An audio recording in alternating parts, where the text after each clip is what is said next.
बैठे थे ये लग रहा था कि ये हो सकता है कि लंच के बाद ये ना आए, ये केवल खाना पूर्ति करने के लिए आए हैं। तो शायद विपक्ष इस खाना पूर्ति से सहमत हो जाएगा, ऐसा उनका मुझे लग रहा था चेहरे से। तो इसलिए जब लंच ब्रेक होने ही वाला था तो 2-3 मिनट रह गए थे, तो मैंने खुद खड़े होकर मैंने चेयर की इजाजत से ये कहा कि प्रधानमंत्री जी इधर बैठे हैं, आपका फैसला ठीक है, हम उसके खिलाफ नहीं है, लेकिन तरीका गलत है, जल्दबाजी में ये फैसला लिया है आपने। और हम ये चाहेंगे क्योंकि अभी बहुत लोगों को अपने विचार रखने हैं, तो लंच के बाद भी आप हाउस में आए और सबकी बात सुने, तसल्ली से सुने और अपनी बात रखें। मुझे डाउट था और मेरा डाउट पूरा मेरे ख्याल वो क्लियर साफ हो गया, बिल्कुल स्पष्ट हो गया।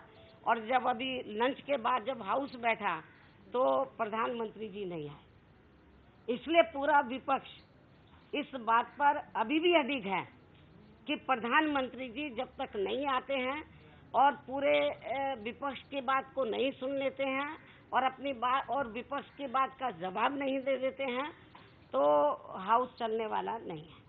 तो इससे ये साफ जाहिर होता है कि प्रधानमंत्री जी जो पूरी बात सदस्यों की नहीं सुनना चाह रहे, जवाब देने से जो भाग रहे हैं, तो मुझे लग रहा है कि जरूर कुछ गड़बड़ है, जरूर कुछ गड़बड़ है।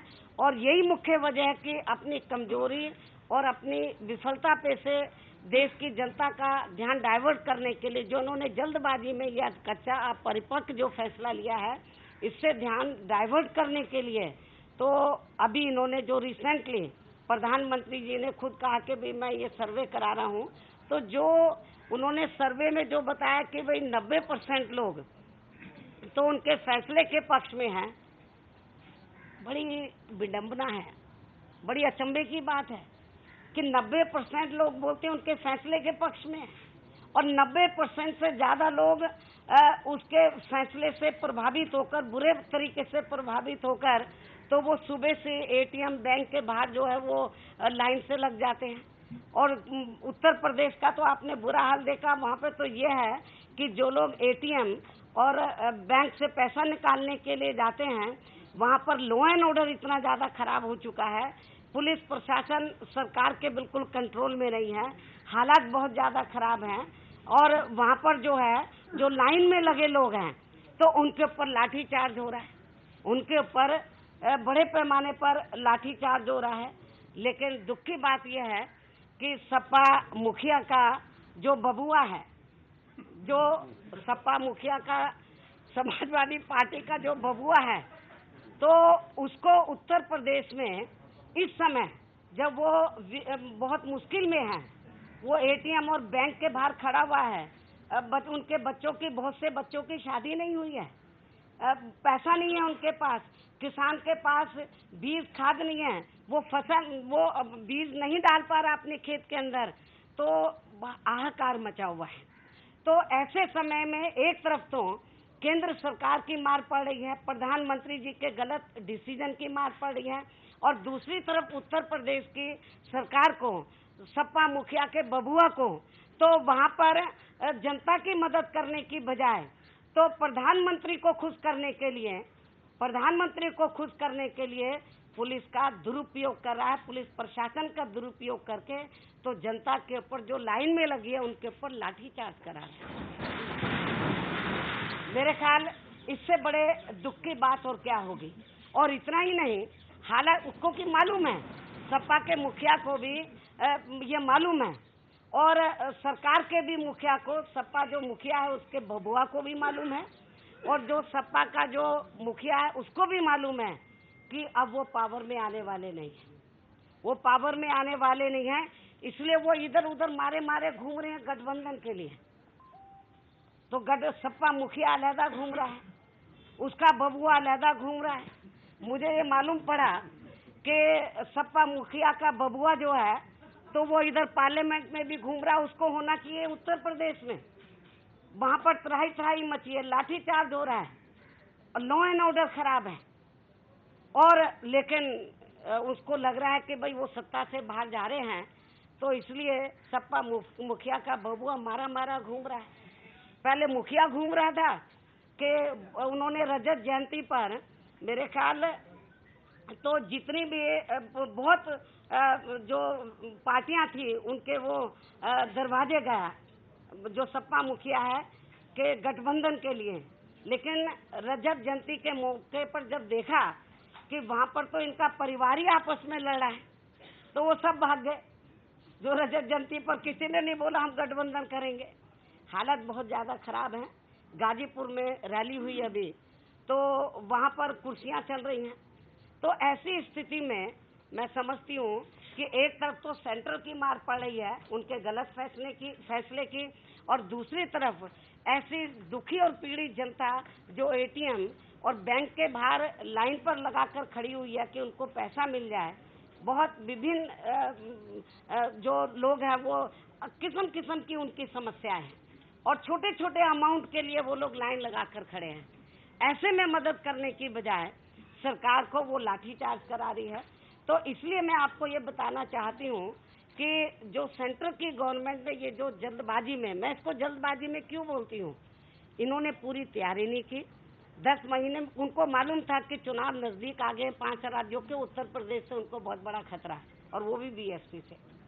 इसलिए उन्होंने जल्दबाजी में ये डिसीजन तो ले लिया। उनको ये लगा कि जो उन्होंने 2.5 साल के अंदर काम नहीं किए हैं, जो लोकसभा चुनावी वादे उन्होंने पूरे नहीं किए, उनको मालूम था कि जनता उनसे जवाब मांगेगी। 5 राज्यों की जनता आगे सन 2019 में भी मांगेगी। इसलिए प्रधानमंत्री जी ने ये सोचा कि हम कोई ऐसा डिसीजन ले लें कि जनता का ध्यान इधर ना जाए, लेकिन ये उल्टा पड़ गया। कभी कभी सोचते हैं दूसरों का नुकसान कर देंगे, उनको नुकसान हो जाएगा। इसलिए मैंने आज सुबह भी मीडिया में बोला, हाउस के अंदर भी बोला कि ये फर्जी सर्वे कराने से काम नहीं चलेगा कि 90% जनता उनके फैसले से सहमत है। बेहतर यही होगा कि प्रधानमंत्री जी यदि सही मायने में ईमानदार हैं और वो कहते कि मेरा फैसला सही है, तो उनको लोकसभा भंग करनी चाहिए, और लोकसभा भंग करके चुनाव में जाना चाहिए। आने दो, जनता का फैसला मालूम पड़ जाएगा कि जनता उसको उनके साथ में है या नहीं।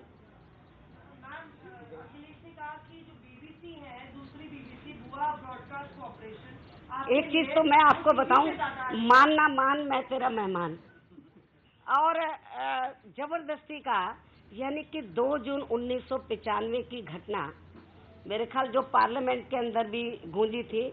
मैं तो उस दिन लखनऊ में थी, 2 जून 1995 की घटना, और ये इतनी दर्दनाक घटना, ये मामला अभी भी माननीय अदालत में चल रहा है।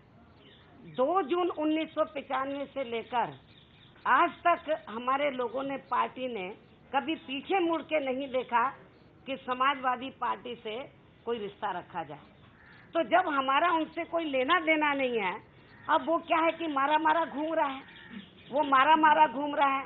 किसी को चाचा बोलता है, किसी को बाबा बोलता है, किसी को बुआ बोलता है, किसी को माता बोलता है, किसी को पिता बोलता है, सबके पैर छूता है।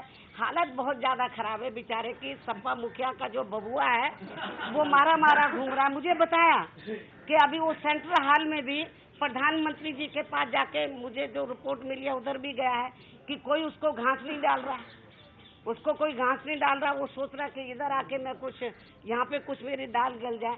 तो इसलिए मैं आपको ये बताना चाहती हूँ कि जो उत्तर प्रदेश में, मैं फिर इस बात को ही कहना चाहती हूँ कि जितने भी डेवलपमेंट के काम हुए हैं मेरी सरकार के समय में शुरू कराए गए थे। फर्क इतना ही है, इस सरकार ने उनके नाम बदल दिए, थोड़ा सा रूप बदल दिया, और खास तौर से ये जो आगरा लखनऊ एक्सप्रेस वे है, तो ये बलिया तक जाना था ये, और इसकी पूरी रूपरेखा डीपीआर वगैरह सब मेरी गवर्नमेंट के समय सब फाइनल हो चुका था।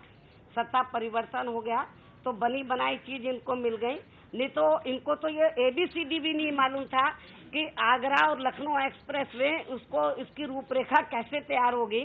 तो ये सारा का सारा जो क्रेडिट है ये बीएसपी को जाता है, और ये भी, और जो बनाया वो भी अब कच्चा, अभी पूरा नहीं हुआ है। यदि पूरा होता और ये कहते हैं कि उद्घाटन इसका कर दिया, तो फिर अभी तक चालू क्यों नहीं हुआ है वो रोड। इसका मतलब ये उनको मालूम हो चुका है कि वो सत्ता में आने वाले नहीं। गठबंधन होने से वैसे तो समाजवादी पार्टी बहुमत, देखो गठबंधन वही करता है जो कमजोर होता है। इनको गठबंधन की इस समय जरूरत क्यों पड़ रही है? भाई जब तुमने पिछला चुनाव सन 2012 का अकेले लड़ा और अच्छे काम किए हैं, डेवलपमेंट का काम किया, लॉ एंड ऑर्डर बहुत बढ़िया है, तो फिर गठबंधन की क्या जरूरत है? धन्यवाद।